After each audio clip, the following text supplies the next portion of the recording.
Olá, galera! Desejo que todos estejam bem. Eu sou a professora Maiara e nessa unidade a gente vai iniciar o nosso livro 4. A unidade 1 a gente dá continuidade sobre a Oceania. No livro 3, nós falamos sobre os aspectos naturais e agora a gente aborda os aspectos humanos e os aspectos econômicos. Então, pega o seu material para que você possa acompanhar junto comigo aspectos humanos e econômicos da Oceania. Bom, primeiro, o livro aborda esse aspecto da colonização e os povos latinos. Como a gente viu na unidade anterior, a Oceania ela é formada por 14 países, tem um destaque maior para Nova Zelândia e para a Oceania. Também é conhecido como Novíssimo Mundo, uma vez que foi a última região a ser colonizada pelos europeus. E vai ter uma questão interessante, porque entre os séculos XVI e o século XVII, as terras elas já eram conhecidas pelos portugueses e pelos holandeses, mas não havia um grande interesse nessa região, uma vez que eram terras muito distintas, né?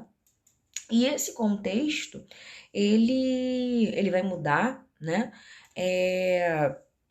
Muito, muito em função de, inicialmente, né, não foram encontrados nada assim de interessante, né? Não foram encontrados pedras preciosas, mas depois vão ter outras expedições que vão gerar o interesse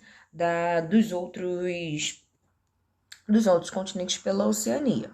Aqui tem um mapa, né, falando das expedições europeias para a localidade, né? A gente consegue identificar a data, consegue identificar as viagens por meio da legenda.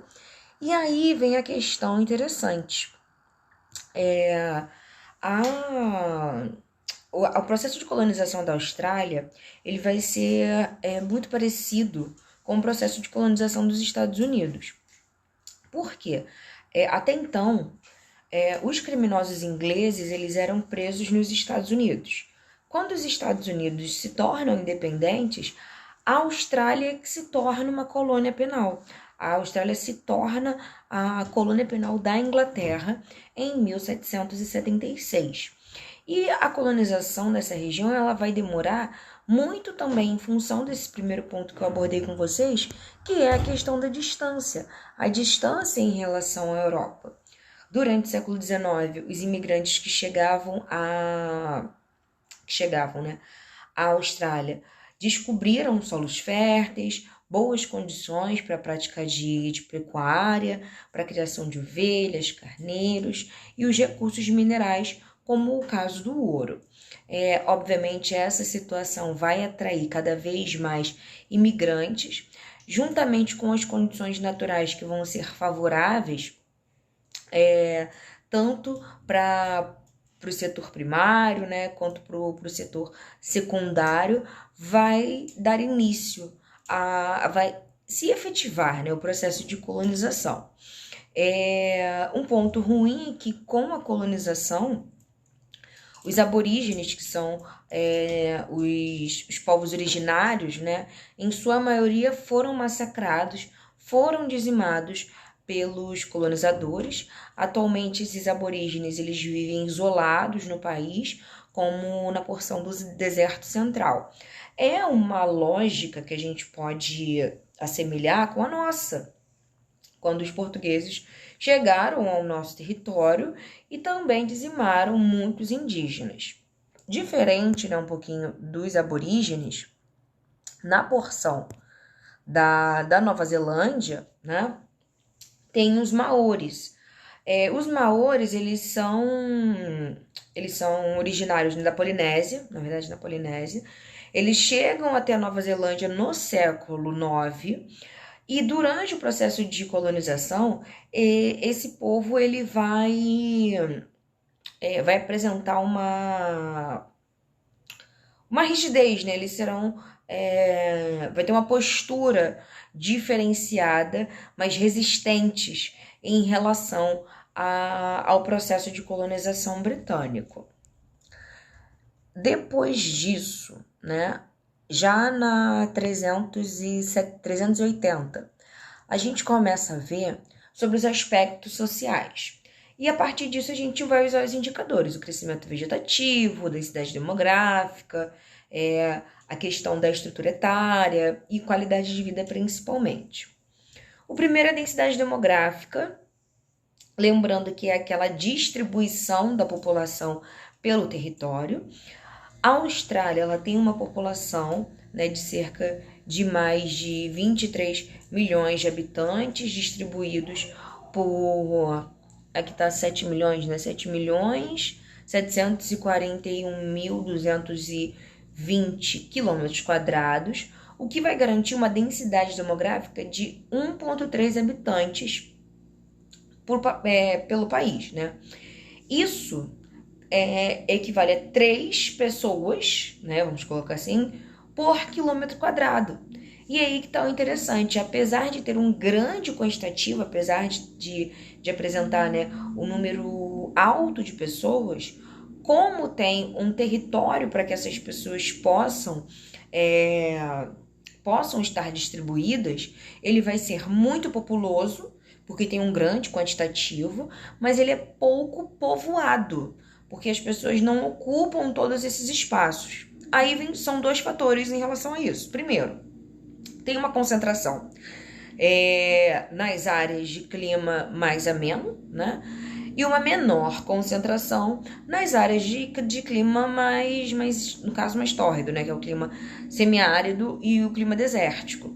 A gente vai encontrar uma concentração populacional maior nas áreas litorâneas em função de uma disponibilidade, da presença de condições climáticas mais favoráveis, tá?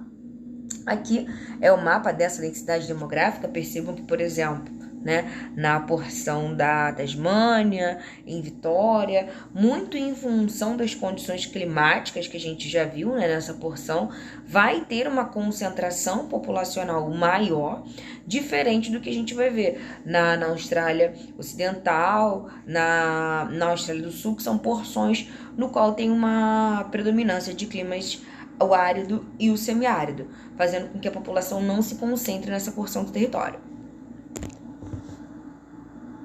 Depois... Calma aí, saiu.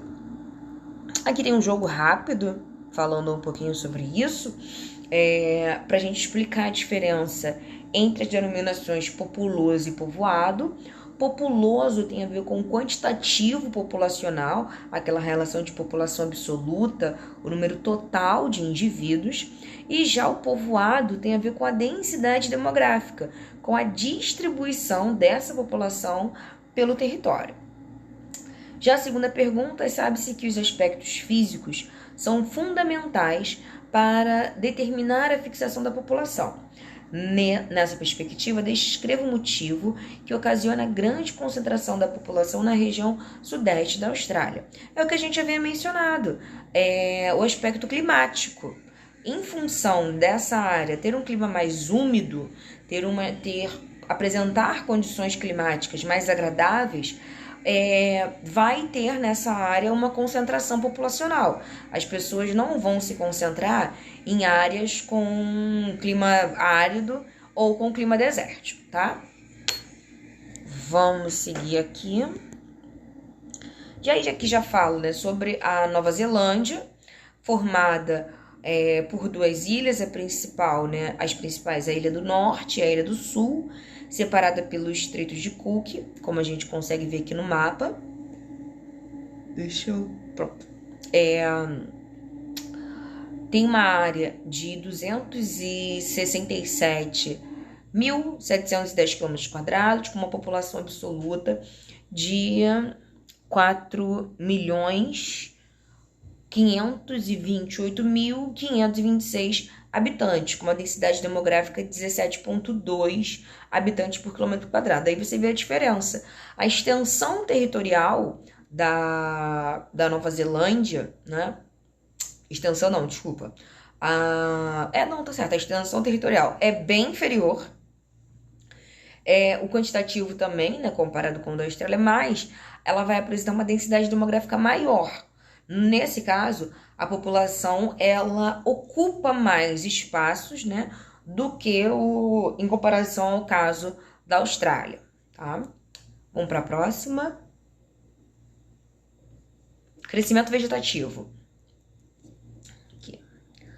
A gente já tinha visto, né, que crescimento vegetativo é aquela relação de taxa de natalidade, taxa de mortalidade.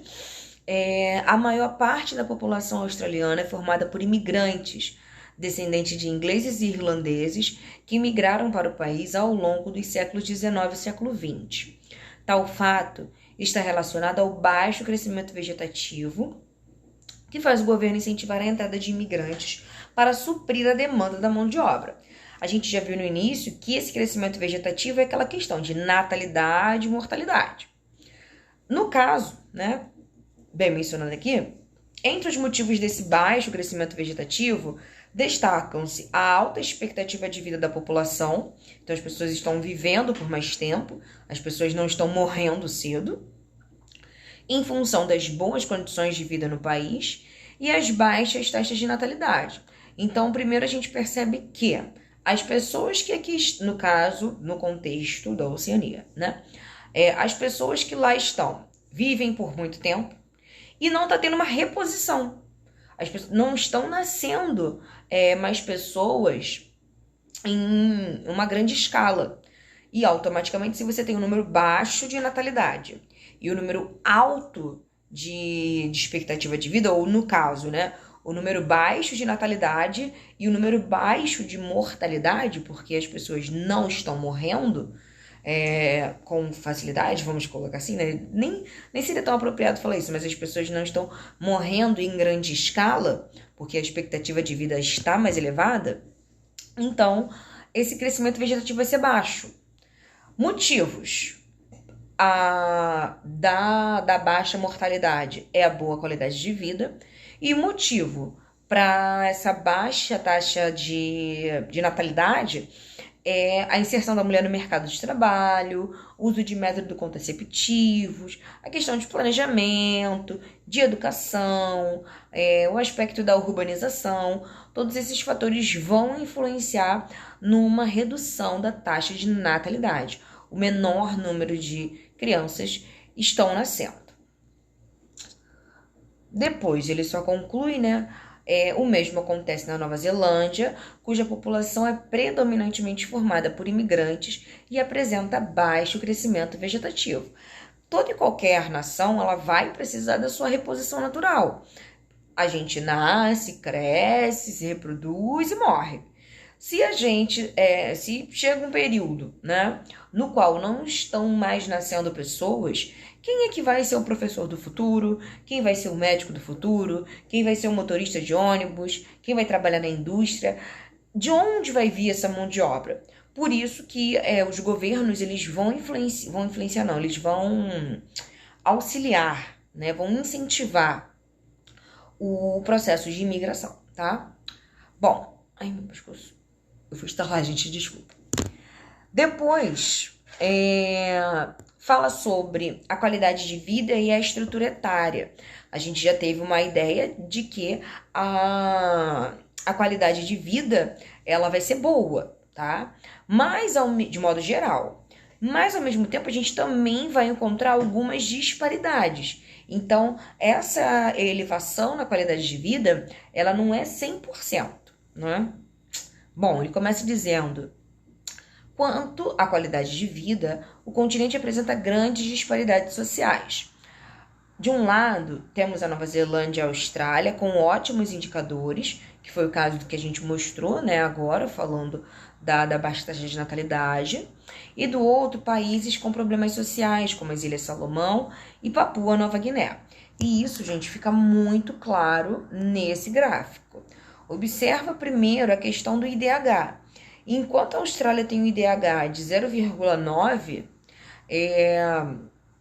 a gente vai identificar aqui que, por exemplo, Ilha Salomão, 0,5, Papua Nova Guiné, 0,5, o outro, Vanuatu, também. O acesso à água potável, então, é discrepante. Austrália, 100%. Nova Zelândia, 100%. Papua Nova Guiné, 40%. É gritante essa diferença. E aí, gente, não só expectativa de vida. 82 anos na Austrália, 81 anos na Nova Zelândia, 66 anos no Kiribati. É uma diferença muito grande. E não só isso, gente, ó, vimos IDH, vimos expectativa de vida, acesso à água potável, rede sanitária, 100% na Austrália, 30% nas Ilhas Salomão, 19% em Papua Nova Guiné. É uma discrepância muito significativa, tá? E na renda per capita, então, aí que o negócio fica ainda mais acirrado. Enquanto a Austrália está com 51 mil dólares, Ilha Salomão está com uns 1.842. É uma diferença muito significativa.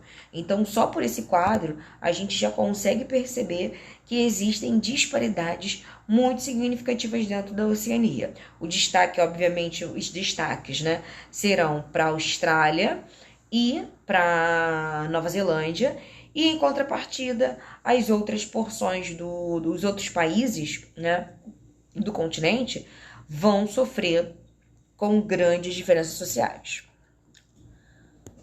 Aqui ele vem falando um pouco disso, né?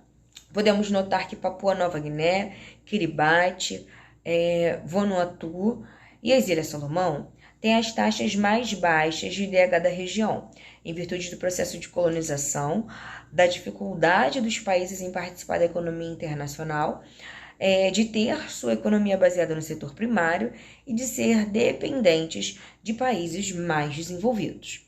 Além disso, tais problemas sociais são acentuados pelos conflitos internos, como é o caso de Papua Nova Guiné, em que ocorrem conflitos tribais, prejudicando assim o desenvolvimento social do país. Junto à estrutura etária do país, junto à estrutura etária da população, alguns países têm maior quantidade de idosos e baixa taxa de natalidade, como é o caso da Austrália e da Nova Zelândia.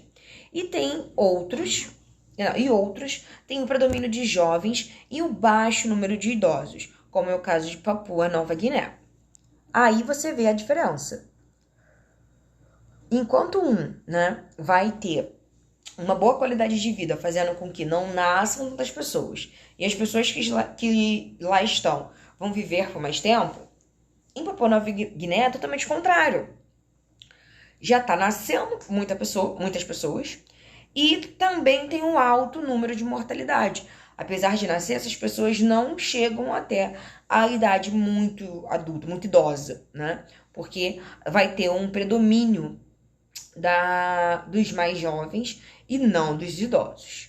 E aqui essa pirâmide etária, as duas, né, marcam muito isso.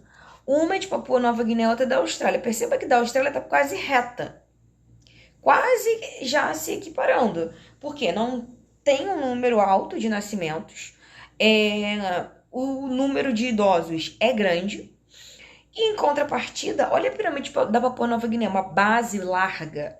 Essa base larga evidencia alta taxa de natalidade. E o topo muito estreito, totalmente oposto, né? De um lado Papua Nova Guiné, do outro lado a Austrália. Começa a analisar de baixo para cima. Olha como a base de uma é diferente da outra, como o meio é diferente e como o topo também está bem diferente. Aqui ele vem explicando um pouquinho dessas diferenças. A diferença entre as pirâmides etárias reflete as disparidades de desenvolvimento entre os países. No caso da Austrália, com as ótimas condições sociais, elevam a expectativa de vida, garantindo elevado número de idosos. Já em Papua Nova Guiné, os problemas sociais impedem a elevação da expectativa de vida. Em relação à Nova Zelândia, o país apresenta tais indicadores por vários motivos. Dentre eles, por ser o país pioneiro das políticas de bem-estar social, criando leis que regulam a aposentadoria, a educação e os benefícios aos trabalhadores. Depois ele vai continuar falando da Nova Zelândia, né, nesse destaque em relação à política. Desculpa, gente. Foi o primeiro país a aprovar o direito da mulher de votar, que é o sufrágio feminino, em 1893. Depois, né, fala que a luta vai começar em 85, na Nova Zelândia, muito influenciado pela França. E, por último, a gente vai falar sobre alguns aspectos econômicos. Já tem um gráfico aqui que mostra que a maior porção, né, a maior parcela da população economicamente ativa, o grupo de pessoas com idade para exercer atividade remunerada, vai se concentrar no setor terciário, setor de serviços. E aí vem a questão, né, do turismo, que influencia, da economia, das atividades, da prestação de serviço, que serão diferenciadas no caso da Austrália. Grande parte, né, da economia das ilhas, ela depende do setor primário. Algumas, seja por meio da agricultura de exportação, seja por meio da agricultura de subsistência, mas a Austrália vai ter esse destaque em relação ao setor terciário. E aqui ele vem falando um pouco mais dessa questão, né, que apesar de grande parte da população economicamente ativa trabalhar no setor de serviços, todos os setores são importantes para a economia do país. O setor primário é de grande importância econômica, já que a Austrália é um grande exportador de produtos agrícolas e recursos minerais. Em relação aos recursos minerais, a Austrália tem grande reserva de carvão, de ferro, carvão mineral, bauxita, de cobre, de ouro, gás natural, urânio, entre outros. A agricultura é desenvolvida com grande utilização de tecnologia, principalmente no que se refere à irrigação, e isso vai estar relacionado à questão climática, porque tem uma predominância de climas áridos e semiáridos, então essa técnica de irrigação ela se torna fundamental para o cultivo na região. E aqui ele vem falando alguns destaques, como é o caso do trigo, da cana-de-açúcar, da cevada ou da carne. Por fim, falar um pouquinho sobre o setor secundário.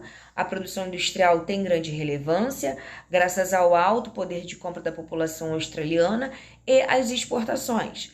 A produção industrial emprega pequena parcela da população economicamente ativa em virtude da grande utilização de tecnologia. E aqui vem mencionando também os mesmos aspectos, só que agora no contexto da Nova Zelândia, né? Vai informar que... Aqui, ó, peraí, pronto. Vai informar, né, que também o setor de serviços é o que tem destaque. No caso da... Assim como a Austrália, né, a Nova Zelândia vai ter esse destaque no setor terciário, no setor de serviços, e a produção industrial e agrícola estão totalmente mecanizadas. Então, faz com que não haja, com que esses setores não incorporem, vamos colocar assim, a população economicamente ativa. E depois desse ponto, começam os exercícios, tá? Deixa eu deixar aqui nessa imagem sobre o terminal de cargas lá na Nova Zelândia. A gente encerra por aqui. Então, só lembrando que nós vimos aspectos econômicos com grandes disparidades socioeconômicas, vimos sobre as questões do aspecto social, aspecto de colonização também. Esse conteúdo vai cair na nossa prova. E no nosso próximo encontro, eu vou começar realizando a correção dos exercícios por meio de uma revisão dos pontos referentes ao conteúdo da prova. Galera, eu encerro por aqui e a gente se encontra numa próxima. Até!